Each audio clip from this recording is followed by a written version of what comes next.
wabarakatuh. Bismillahirrahmanirrahim. Assalamualaikum warahmatullahi wabarakatuh. Alhamdulillahil qail Iqra alladzi 'allama bil qalam 'allamal insana ma lam ya'lam. Allahumma shalli 'ala sayyidina Muhammad wa 'ala alihi wa ashabihi ajma'in. Amma ba'du. Yang kami hormati Bapak Syekh Suhari SD SPDM MPDI selaku WPS Madrasah Ibtidaiyah Muslimat Ilmu Pucang Sidoarjo, sekaligus Kepala Madrasah Sanawiyah Bilingual Muslimat Ilmu Pucang Sidoarjo. Yang kami hormati Mem Maufiratul Falah MCLE. Alhamdulillah, pada hari ke-10 di bulan Ramadan ini Allah senantiasa melimpahkan rahmat dan hidayahnya kepada kita semua, sehingga kita dapat melaksanakan puasa pada hari ini dan tetap menjalankan tugas sebagai seorang pendidik dengan dalam keadaan sehat walafiat. Salawat semoga tetap tercurahkan kepada junjungan kita Rasulullah Muhammad SAW, teriringi bacaan Allahumma shalli ala sayyidina Muhammad. Baiklah, di kesempatan pagi hari ini, marilah bersama-sama kita terus mengupdate pengetahuan, terutama dalam upaya untuk meningkatkan keimanan dan ketakwaan selaku khalifah di muka bumi ini. Bapak Ibu serta anak-anakku semuanya, sebagaimana yang kita tahu bahwasanya kita telah paham bahwa surat Al-Fatihah merupakan bagian dari induk Al-Quran. Mengapa surat Al-Fatihah disebut sebagai induk Al-Quran? Karena Al-Quran merupakan petunjuk Allah kepada manusia untuk bisa menjalani proses hidup dan kehidupan. Namun masih banyak di antara kita yang lalai, bahkan belum paham makna yang tersembunyi dari rahasia di dalam surat Al-Fatihah tersebut. Untuk itulah hari ini bersama dengan Mr. Syamsuhari dan Mem Fira, kita coba bismillah satu persatu kita kupas rahasia yang terdapat di dalam surat Al-Fatihah. Assalamualaikum Mr. Syamsuhari. Waalaikumsalam warahmatullahi wabarakatuh. Assalamualaikum Mem Fira. Baiklah, kita langsung ya. Kita tahu surat Al-Fatihah terdiri dari 7 ayat. Untuk hari ini kita coba belajar bersama, kita share bersama tentang rahasia-rahasia di balik satu persatu ayat-ayat surat Al-Fatihah. Saya mulai dari Imam Firah terlebih dahulu ya. Baiklah Imam Firah, saya akan membacakan surat Al-Fatihah beserta terjemahannya. Mohon nanti Imam Firah untuk menjelaskan, menguraikan isi yang terkandung dalam ayat pertama surat Al-Fatihah tersebut. Baiklah, ayat 1 dari surat Al-Fatihah berbunyi: A'udzu billahi minasy syaithanir rajim. Bismillahirrahmanirrahim. Dengan menyebut asma Allah yang Maha Pengasih lagi Maha Penyayang.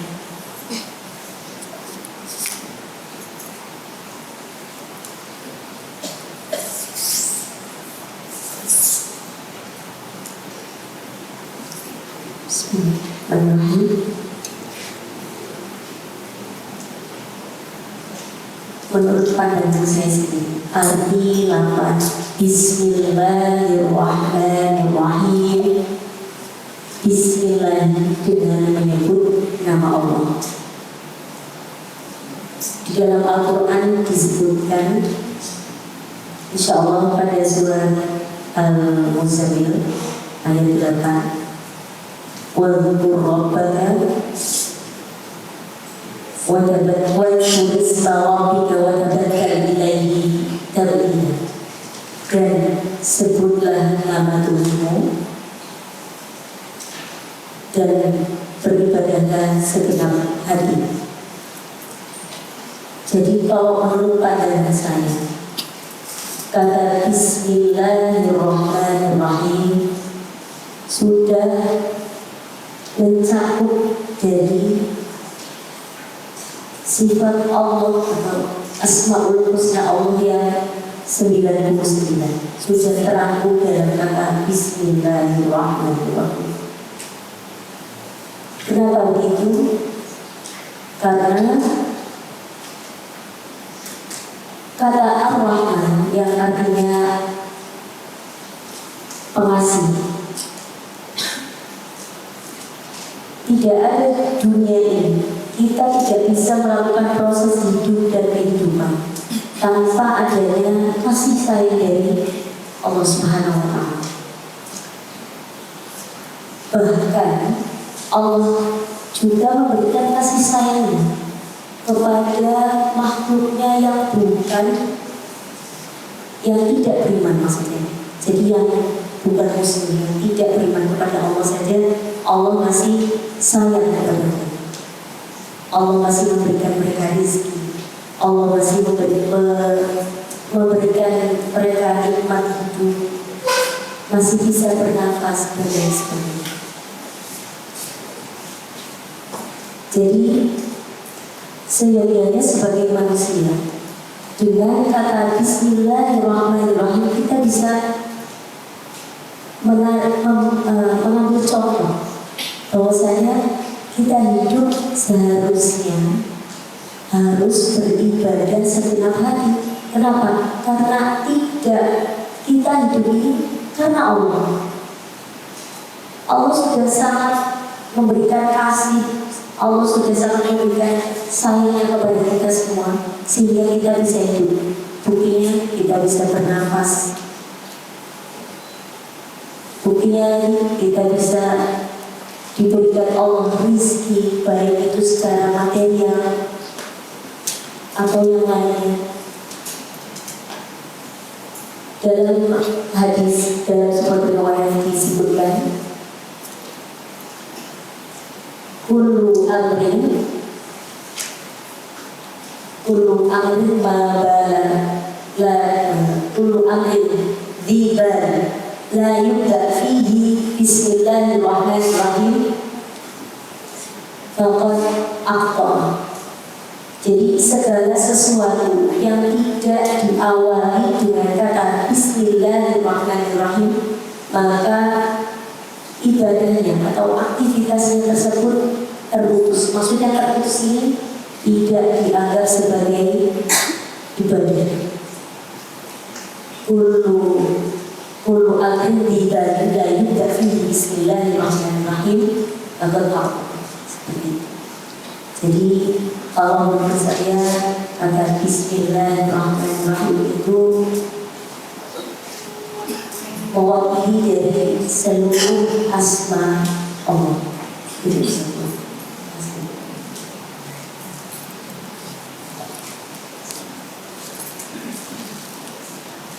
Jadi menurut Imam Firah, makna dari Bismillahirrahmanirrahim itu sudah mencakup dari keseluruhan asma-asma Allah, Asmaul Husna yang berjumlah 99. Baiklah, dari ulasan Imam Firah tentang isi kandungan dari lafaz Bismillahirrahmanirrahim, bagaimanakah dalam perspektif Mr. Hari tentang ayat Bismillahirrahmanirrahim? Monggo bisa. Baik, saya akan sedikit memberikan penguatan kepada segenap Dewan Pendidik MI, MTS maupun MA, serta anak-anakku yang ada di MI, MTS, dan MA tentang makna yang terkandung di dalam suratul Fatihah dari ayat per ayat. Kita akan coba memahami secara ilmiah rahasia-rahasia yang terkandung di dalam bacaan suratul Fatihah. Kalau tadi Mem Viro sudah menjelaskan bahwa ketika Bismillahirrahmanirrahim itu sudah merepresentasikan 99 asma Allah yang ada di Asmaul Husna, dan dari hadis yang dibacakan oleh Mem Viro, siap amalan atau perbuatan yang tanpa diawali dengan bacaan Bismillahirrahmanirrahim, maka amalan dan bacaan itu sia-sia belaka. Teman-teman pendidik serta anak-anakku sekalian yang ada di rumah, yang perlu teman-teman pahami dan anak-anakku pahami, mari hari ini kita konstruk ayat per ayat dari suratul Fatihah. Tadi Mem Leli sebutkan bahwa di dalam suratul Fatihah itu ada 7 ayat. Angka 7 ini adalah angka yang sama sekali orang tidak bisa menerjemahkan. Mengapa Allah menjadikan suratul Fatihah itu 7 ayat? Karena setiap perbuatan baik kita, orang tawaf mengelilingi Ka'bah, berputar mengelilingi Ka'bah itu 7 kali. Orang sa'i dari Sofa ke Marwah itu juga 7 kali. Langit yang diciptakan oleh Allah itu juga berlapis 7. Angka-angka 7 itu merupakan asirullah, rahasianya Allah yang sama sekali kita tidak mengetahui hakikat yang sebenarnya. Yang ingin saya kupas hari ini, kita akan mencoba mendalam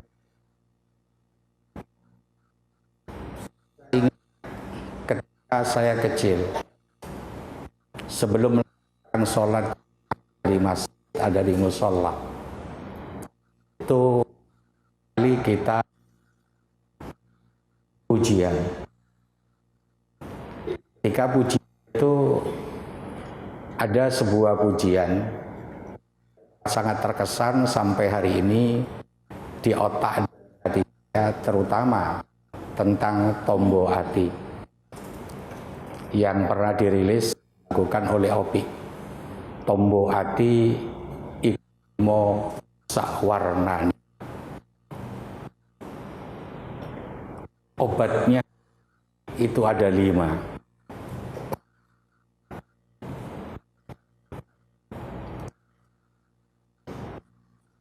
Mojoan angen saat membaca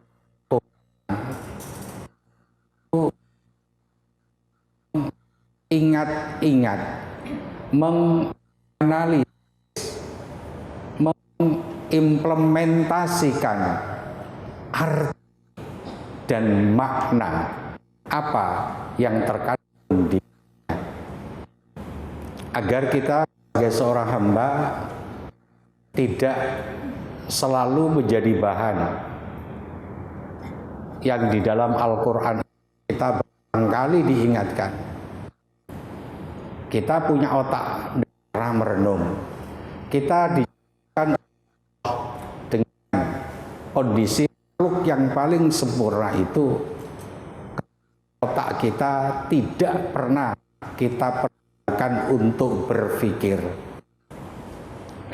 Otak-otak itu atau otak kita itu jarang sekali kita pergunakan untuk berpikir, maka secara otomatis kita nanti akan mendapatkan paling kurang dan paling tidak di yaumul akhir kita akan mendapatkan balas perbuatan yang kita lakukan. Mengapa? Karena otak kita tidak pernah kita manfaatkan untuk menganalisis. Tujuannya apa? Agar step by step perbuatan kita, tingkah laku kita terutama itu mengalami perbaikan demi perbaikan.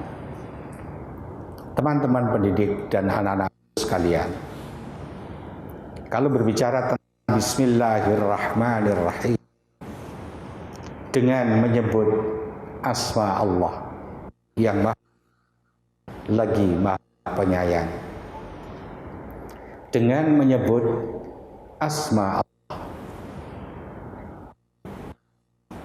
makna yang terkandung amat sangat luas, amat sangat dalam. Dengan menyebut asma Allah, dengan itu berarti bersama, dengan itu berarti berdua,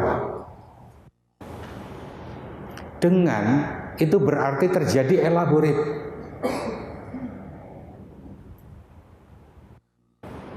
Ketika mulut kita ucap dengan menyebut asma Allah, sudahkah bersamai dalam kehidupan kita itu bersama dengan asmanya?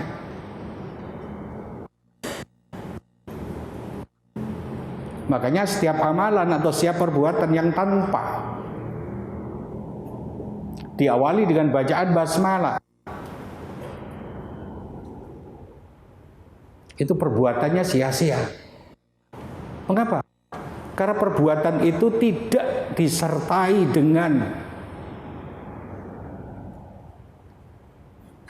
yang punya jagat raya serta isinya, yang menguasai galaksi Andromeda Bima Sakti, yang menguasai tata surya, matahari dengan 8 planetnya, yang menguasai makrokosmos dan mikrokosmos. Artinya apa? Ketika orang menyebut Bismillahirrahmanirrahim hanya sekedar di lesannya saja, maka secara otomatis apa yang mereka lafazkan itu hampa belaka. Mengapa hampa belaka? Karena tidak menyertakan asma Allah. Dengan menyebut asma Allah, dengan harus beserta, dengan itu berarti harus berdua, dengan itu berarti harus elaborate. Kalau selama ini kita belum merasa kita bersama, belum merasa berasosiasi, belum merasa berdekatan dengan Allah, maka secara otomatis bacaan basmalah kita ya lewat begitu saja. Persis halnya ketika burung beo ini dan diajari untuk baca bacaan basmalah, maka dia akan pandai melafazkan bacaan basmalah. Teman didik dan anak-anakku sekalian, bacaan basmalah Bismillahirrahmanirrahim dengan menyebut asma Allah itu, kalau kita tinjau dari segi filosofis, kejawen, orang-orang penganut aliran kepercayaan itu seringkali dan acap kali dia berucap sembahyang itu yang penting hening. Hening yang dimaksudkan adalah menyatukan diri dengan Sang Yang Widi. Menyatukan diri dengan Sang Yang Widi. Sang Yang Widi itu adalah pencipta alam semesta, kata mereka. Mereka yang tidak dibekali dengan hudan lintas, tidak dibekali dengan petunjuk sebuah Al-Quran, tapi mereka bisa mengeterapkan diri.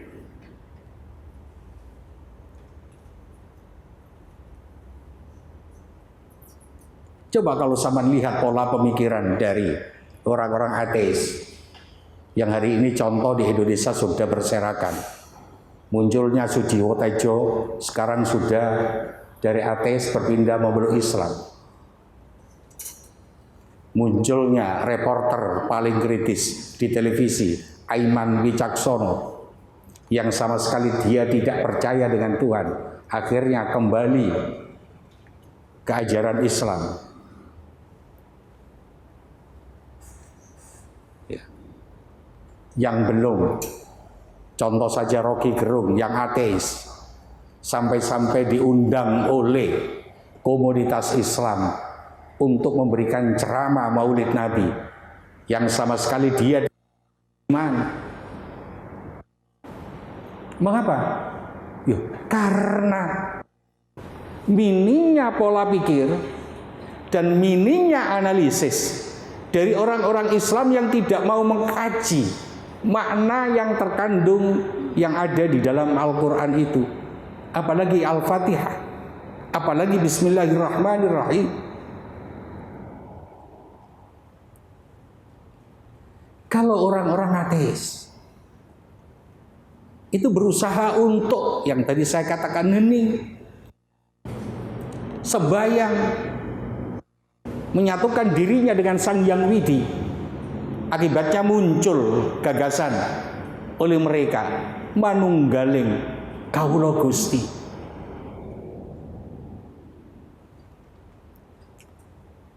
Falsafah, filosofi itu seharusnya bisa ditangkap dengan jernih, ditangkap dengan cerdas oleh hamba-hamba Allah yang mukmin. Karena apa? Perintah Allah sudah jelas dengan menyebut asma Allah, dengan itu bersama, dengan itu berdua, dengan itu kita berelaborate dengan Allah. Sudahkah?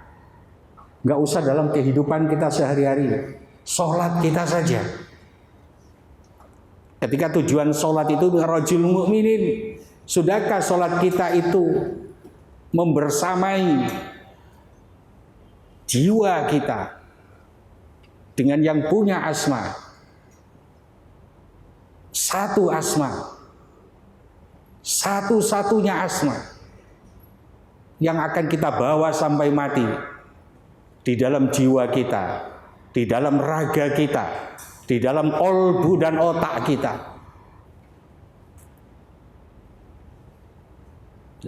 Ini yang tidak pernah kita pelajari, dan ini yang tidak pernah kita kaji, dan ini yang tidak pernah kita pikirkan dan renungkan.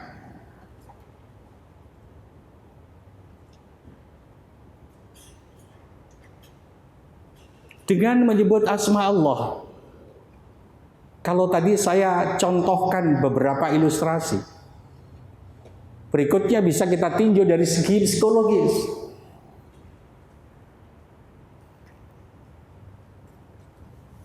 Ketika sampean bermasalah, ketika anak-anak bermasalah, ketika anak-anak punya kesalahan terhadap seorang pendidik, terutama pada walas, terus tiba-tiba muncul dipanggil oleh walas. Kalau sampean punya kesalahan, taruhlah tidak mengikuti KKG, muncul dipanggil oleh Wakasek atau dipanggil oleh kepala sekolah, maka psikis sampean saat itu akan terganggu.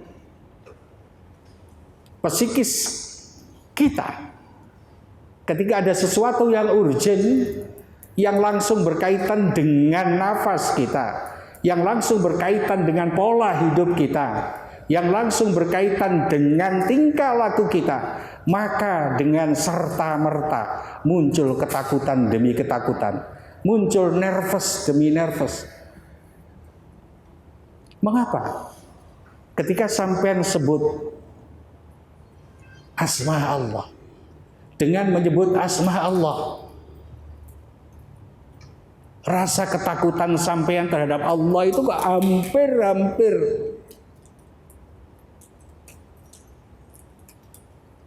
bahkan sama sekali tidak kita hiraukan, hanya lepas dari bacaan demi bacaan, tanpa kita pikirkan bahwa ketika kita Bismillahirrahmanirrahim, yang ada dalam kehidupan kita itu adalah Allah, dalam pengawasan Allah. Mengapa itu tidak pernah sama merasukkan kalimat dengan sebut asma Allah itu di dalam kalbu kita, di dalam otak kita, sehingga perilaku kita bisa terpengaruh dan terinfluen. Dengan apa? Ketika kita berbicara tentang Allah, jelas penguasa jagat raya.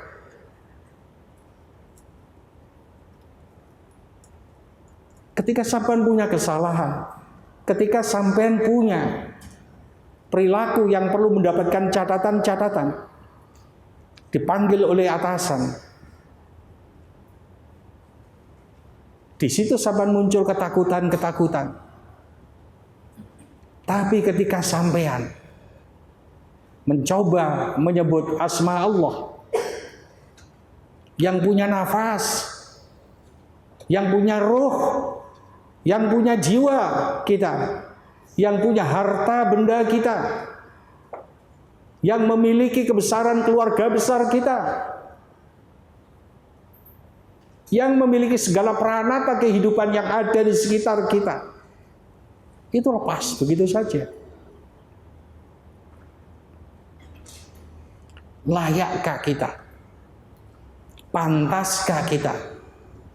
Patutkah kita ketika kita sebagai seorang hamba yang dituntut untuk beribadah, ketika kita sebut Bismillahirrahmanirrahim, kita berlalu lalang saja, berlenggang kangkung saja. Ketika kita sholat, masih punya kesempatan tola-tole, masih punya kesempatan untuk garuk-garuk, masih punya kesempatan untuk menggoda teman kiri dan kanan, masih punya kesempatan untuk bersendau gurau, masih punya kesempatan otak kita untuk melanglang buana, mengingat sesuatu yang seharusnya sesuatu itu kita taruh sebentar, kita konsentrasi penuh menghadap Allah. Mengapa itu tidak pernah kita lakukan?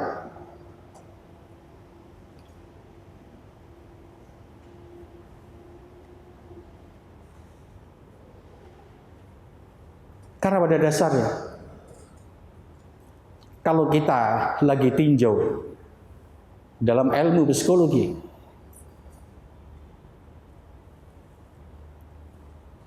ketika kita berbicara tentang cinta, cinta itu apakah hanya perasaan?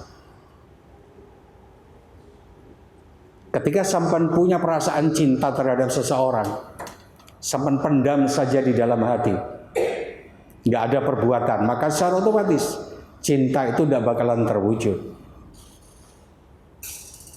Cinta itu selain perasaan juga harus ada perbuatan, dan perbuatan itu harus menyatu menjadi satu kesatuan yang koheren, satu kesatuan yang tidak bisa terpisah-pisahkan, satu kesatuan yang integral, satu kesatuan yang harus bisa kita pertanggungjawabkan agar wujud cinta itu bisa nyata dan bisa terjadi dalam hidup dan kehidupan kita.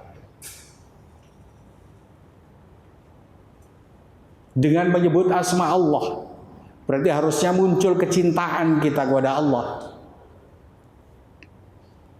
Bagaimana caranya memupuk rasa kecintaan kita kepada Allah itu? Dalam banyak hal, dalam banyak kajian, sudah sering saya paparkan, diupayakan dan diusahakan dengan selalu sebut-sebut asmanya, Setelah sebut asmanya, realisasikan bahwa yang punya nama itu memerintahkan kita untuk beribadah. Yang punya nama itu memerintahkan kita untuk sholat. Maka selain kita sebut banyak-banyak, maka dalam proses sebutan itu kita wujudkan dengan amal dan perbuatan. Itu wujud dari cinta. Dan yang perlu sampean ketahui, cinta itu tidak bakalan kuat tanpa adanya pengorbanan. Cinta itu tidak bakalan kuat tanpa adanya perjuangan. Cinta itu tidak bakalan kuat tanpa ghirah.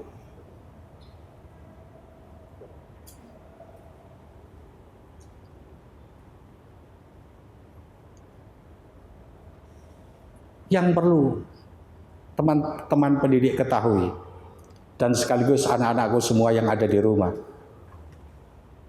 kecintaan pada Allah itu diawali dengan sebut asmanya banyak-banyak.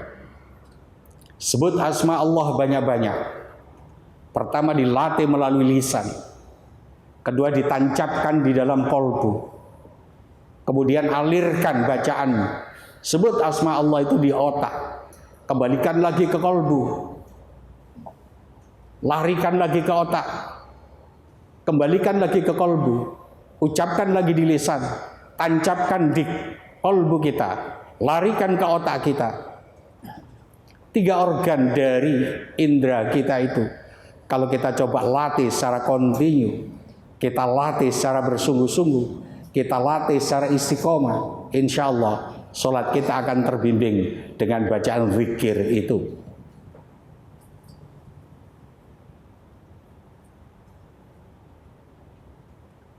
Kemarin secara tidak sengaja saya melihat yang ada di TikTok, kembali lagi dari teman-teman Wahabi menyatakan, saya heran kalau ada orang yang mengaku muslim itu ketika berzikir dengan menggerak-gerakkan seluruh anggota tubuh. La ilaha illallah, la ilaha illallah, la ilaha illallah. Untuk apa? Nabi tidak mengajarkan itu. Ngerti tanek Nabi gak mengajarkan zikir seperti itu. Tahukah dia ketika Nabi yang ada di Gua Hira yang membentuk alkah zikrullah itu, ketika dia tidak punya koneksi secara langsung dan tidak pernah memperhatikan Rasulullah, dia langsung menjustify itu. Karena apa? Zikir itu sebuah proses, dan proses itu harus kita terus menerus latihkan. Ketika proses itu terus menerus sama latihkan, maka seringkali saya kemukakan, taufik dulu baru dapat hidayah. Saman taufik dulu. Apa yang saman lakukan itu ijtihad. Apa yang saman lakukan itu adalah perbuatan taufik. Baru nanti ketika saman bersungguh-sungguh, maka hidayah Allah itu akan turun dan sekaligus menuntun kepada kita. Berikutnya, kalau tadi penjelasan Memfiro yang menyatakan bahwa ketika membaca Bismillahirrahmanirrahim itu seluruh hidup dan kehidupan manusia itu sudah terangkum di dalam bacaan Bismillahirrahmanirrahim.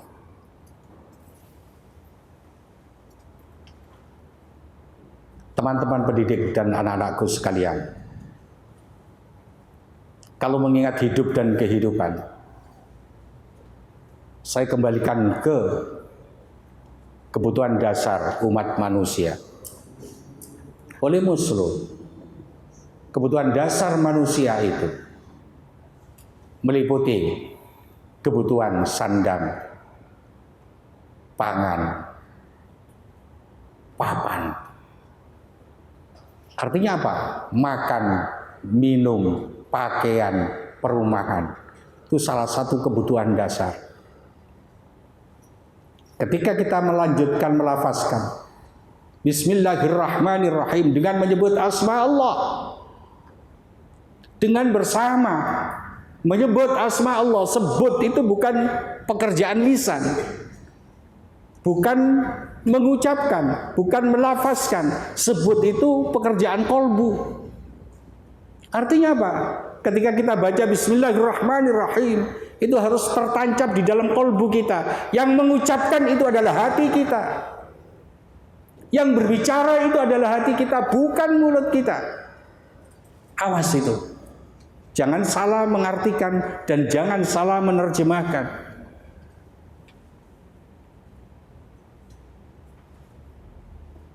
Ketika zaman berselisih paham antar teman, ketika anak-anakku berselisih paham dengan teman yang mau beradu jotos semisal, yang mau saling ejek, saling hina, saling celatu, ada teman yang melerai, nyebut, sebut. Nyebut itu adalah meredakan emosi, di mana emosi itu bisa reda dengan perintah kolbu. Emosi itu akan bisa hilang dengan perintah hati.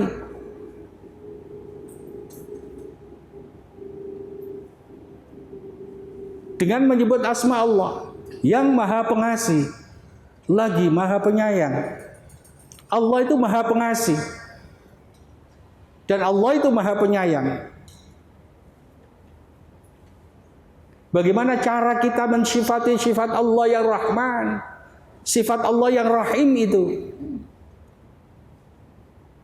Maha pengasih, kita harus bisa mengasihi, terutama pada keluarga dekat, terutama pada saudara-saudara. Kalau ada umat muslim, kalau ada umat Islam yang mengaku dirinya mukmin, dia rela membiarkan saudara kandungnya, dia rela mengabaikan saudara-saudaranya itu kelaparan. Syukur, yang penting saya kaya, untuk kamu persetan. Sekali lagi, apa yang Anda lakukan itu berarti bukan merepresentasikan Anda sebagai seorang mukmin sejati. Karena apa? Orang Islam itu sendiri ketika mengucapkan Bismillahirrahmanirrahim yang langsung dimasukkan dan ditancapkan di dalam kolbu, maka di dalam hatinya itu dia akan mengikuti Allah itu yang Rahman. Allah maha pengasih, ya kita harus kasih. Bagaimana caranya kita bisa menyantuni saudara? Bagaimana caranya kita bisa menyantuni fakir miskin di sekeliling kita kalau saudara kita sudah, tetangga kiri kanan kita? Kalau kita tidak punya uang,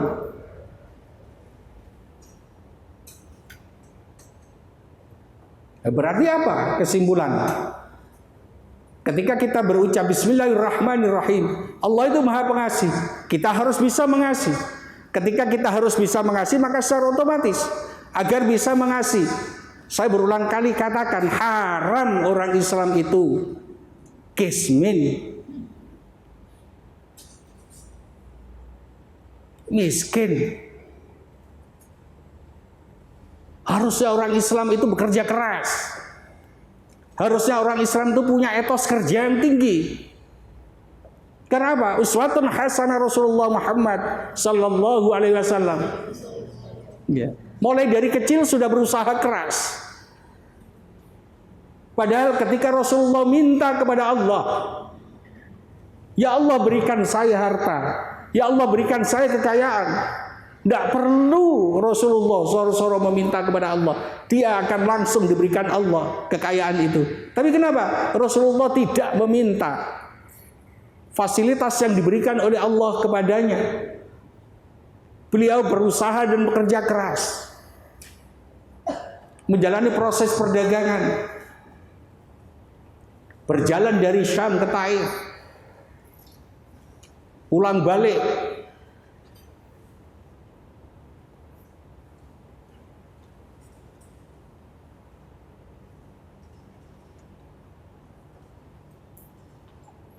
dan yang lebih penting dan lebih utama yang perlu saya tekankan kepada kita semua, Bagaimana cara agar kita ini punya duit? Bagaimana cara agar kita punya uang? Dengan uang itu bagaimana bisa kita sedekahkan? Yang masih punya orang tua, perhatikan untuk orang tua. Jangan orang tua disuruh ngomong cucu. Muliakan kedua orang tua. Ketika orang tua sudah kita muliakan, kita punya saudara yang perlu kita santuni. Bagaimana caranya supaya kita bisa santuni? Kerja keras. Allah itu Ar-Rahman, Maha Kasih. Maka kita harus bisa mengasihi. Bagaimana caranya supaya kita bisa mengasihi? Punya kelebihan rezeki. Punya rezeki yang bisa kita bagi-bagi kepada sanak keluarga. Bagaimana caranya? Kerja keras. Bagaimana caranya? Kerja cerdas. Kerja cerdas itu adalah kerja yang memanfaatkan dan menggunakan otak. Kerja yang mempergunakan dan memanfaatkan akal dan pikiran. Bagaimana caranya? Akal dan pikiran ini kita maintain untuk mendapatkan penghasilan yang lebih dari mereka-mereka yang bekerja hanya mengandalkan otot.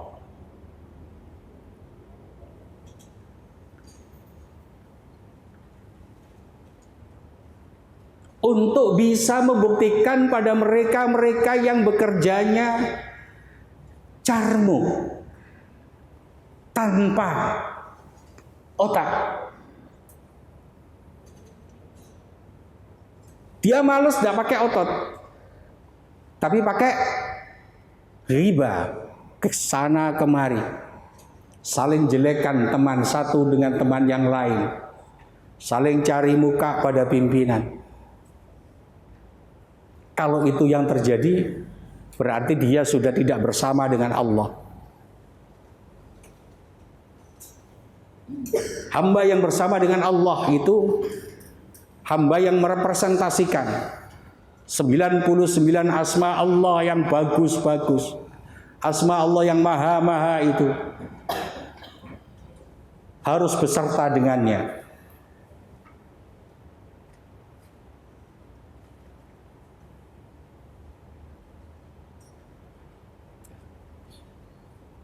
Bismillahirrahmanirrahim. Kalau tadi saya coba tinjau kulik dari kebutuhan manusia, ada salah satu kebutuhan manusia, apa itu? Yang paling amat sangat dibutuhkan manusia itu adalah eksistensi diri, pengakuan diri. Pengakuan diri dari mana? Pengakuan diri seorang hamba dari Sang Khalik penciptanya. Pengakuan diri seorang hamba dari komunitas masyarakat sekelilingnya, pengakuan diri seorang hamba dalam sebuah instansi oleh atasan mereka secara langsung maupun tidak langsung. Ya, pengakuan diri itu akan muncul dengan serta-merta kalau sampean bersama, anak-anakku bersama dengan yang punya kerajaan di alam dunia dan akhirat. Siapa itu? Allah. Orang yang berperilaku mengikuti, mensifati sifat-sifat Allah itu, maka secara otomatis perilaku dan tindakannya akan terbimbing dan terarahkan. Ketika tindakannya itu terbimbing dan terarahkan, disitulah orang itu akan mendapatkan aktualisasi diri. Tanpa diminta pun orang akan mengakui eksistensinya.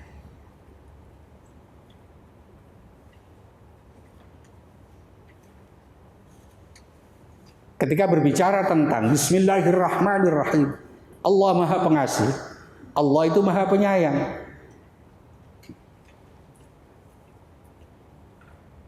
Mulai dari saya kecil sampai sekarang, siap analisis, Allah itu Maha Penyayang.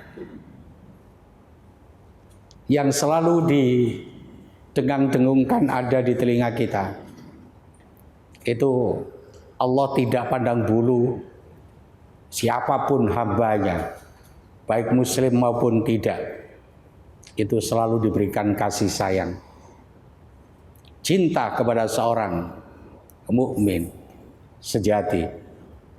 Tapi sayang diberikan kepada seluruh hamba Allah. Itu kalimat yang sering kali kita dengarkan dalam bentuk kajian-kajian.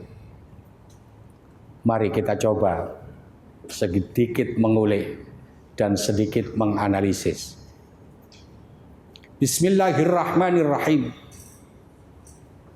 Dengan menyebut asma Allah yang Maha Pengasih lagi Maha Penyayang.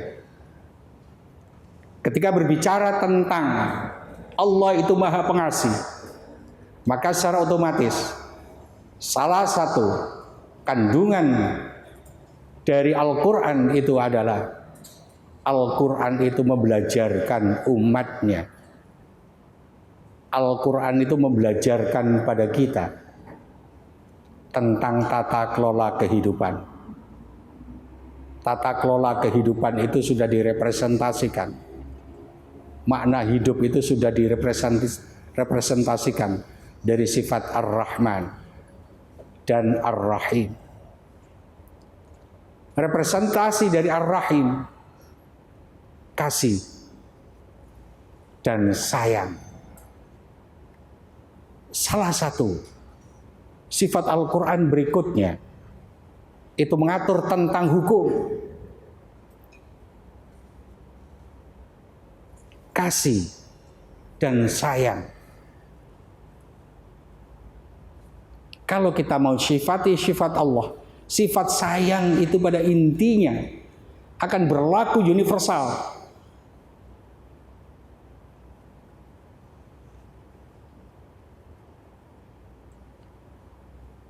Declaration of Human Rights, di hak-hak asasi manusia, pada intinya dan pada hakikatnya adalah hukum itu akan berlaku dan mengikat ke seluruh umat manusia. Tujuannya apa? Agar sayang kita kepada umat manusia itu muncul. Artinya, kalau kita berbicara dengan sesama teman, sesama saudara, saling bela, saling gugat yang ada di pengadilan, itu dia akan mencari satu titik temu. Bagaimana agar terdakwa ini bisa terselamatkan dari hukuman, bisa terselamatkan dari ancaman-ancaman hukuman.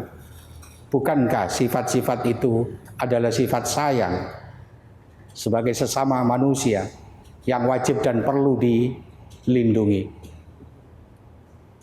Ambil peristiwa penting, mantan Kapolda Jatim, Teddy Minahasa, yang dalam proses persidangan kita bisa ketahui apa itu. Dia sebagai seorang pejabat publik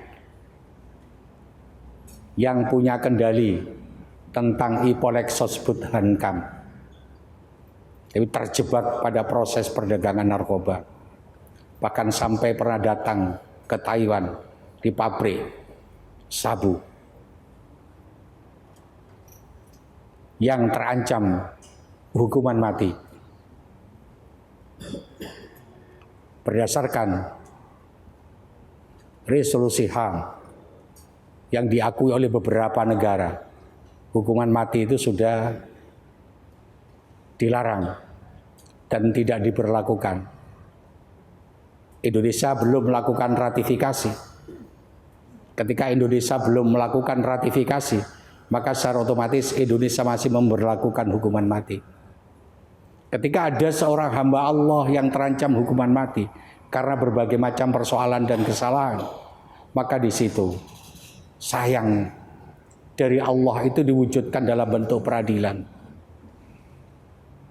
Ketika ada orang yang mendapatkan hukuman di atas 2 digit, maka diwajibkan untuk didampingi seorang penasihat hukum, didampingi oleh seorang pengacara. Wujud dari rasa sayang antar sesama anak bangsa, antar sesama manusia. antara kita dan kita. Itulah merupakan bentuk implementasi dari sifat Allah yang sayang kepada hambanya. Tidak peduli itu Islam ataupun kafir, tidak peduli beriman ataupun tidak. Itu dari sisi tinjauan bahwa salah satu isi kandungan Al-Quran itu adalah tentang hukum. Isi kandungan Al-Quran berikutnya adalah tentang atau memuat tentang sejarah. Apakah di Bismillahirrahmanirrahim itu sudah merepresentasikan sejarah? Tadi sudah saya bahas bagaimana Rasulullah mencontohkan ghirah Rasulullah untuk mencari nafkah dengan proses berdagang. Mulai Rasulullah dari kecil. Ketika Rasulullah mendapatkan istri janda yang kaya raya, Syaidah Khadijah, Rasulullah tetap menjalankan proses perdagangan. Bagaimana cara perdagangan berdasarkan syar'i Islam itu? Saat itu dicontohkan oleh Rasulullah.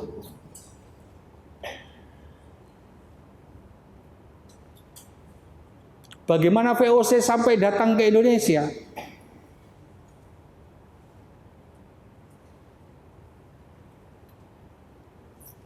Melihat di Eropa, Amerika, itu rempah hampir tidak ada. Dan orang hidup itu perlu masak. Dan masakan itu perlu rasa. Rasa demi rasa dari masakan itu didapatkan dari rempah-rempah. Itu adanya di Indonesia. Mereka berlayar dari satu pulau ke pulau lain sampai suatu ketika bersandar ada di Jayakarta, sampai suatu ketika bersandar ada di Tanjung Perak, sampai suatu ketika bersandar ada di, ya kalau kita ke bagian Perak, kalau di Jakarta ke bagian Priok, yang paling nikmat itu ada di Semarang, ke bagian Tanjung Mas. Nah, ketika bangsa-bangsa lain yang ada di Eropa itu berusaha keras mencari sesuatu untuk memenuhi kebutuhan hidup, dan kebutuhan hidup itu tidak serta-merta dimiliki sendiri dan disebarkan kepada seluruh khalayak. Agar apa? Agar semua masyarakat bisa merasakan kenikmatan, bukan hanya orang Indonesia yang bisa merasakan bagaimana rasa capcay itu. Bukan hanya orang Indonesia yang bisa merasakan bagaimana rendang itu. Orang-orang yang ada di luar sana akan bisa merasakan rendang. Dia butuh rempah-rempah. Rempah-rempah itu baru dia dapatkan dari Indonesia.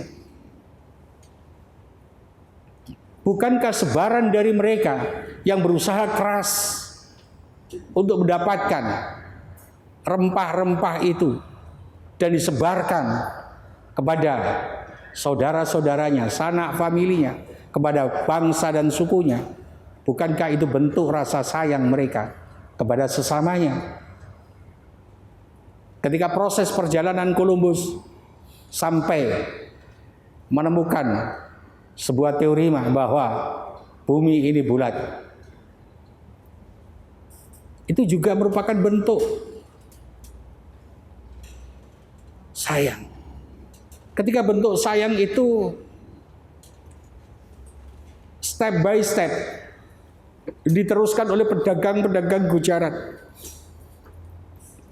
Pedagang-pedagang Gujarat dengan berdagang, beliau mendakwakan Islam yang ada di Indonesia.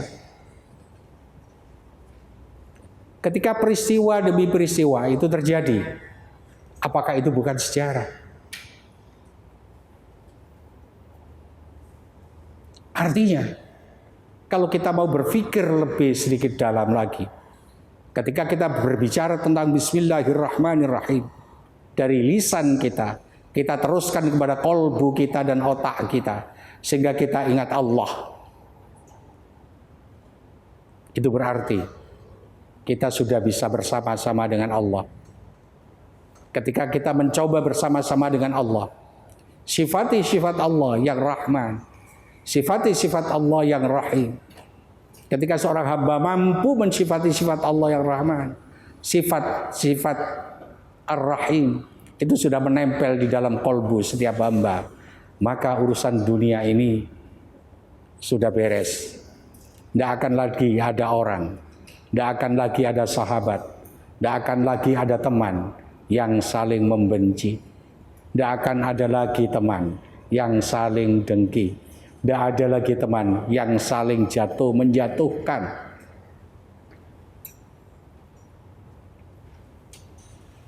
Tidak ada lagi teman saling hibah. Mengapa? Karena dalam hidupnya bersama dengan Allah, dan dalam hidupnya selalu terbimbing dengan sifat Ar-Rahman Ar-Rahim. Itulah sekelumit pendalaman makna Bismillahirrahmanirrahim.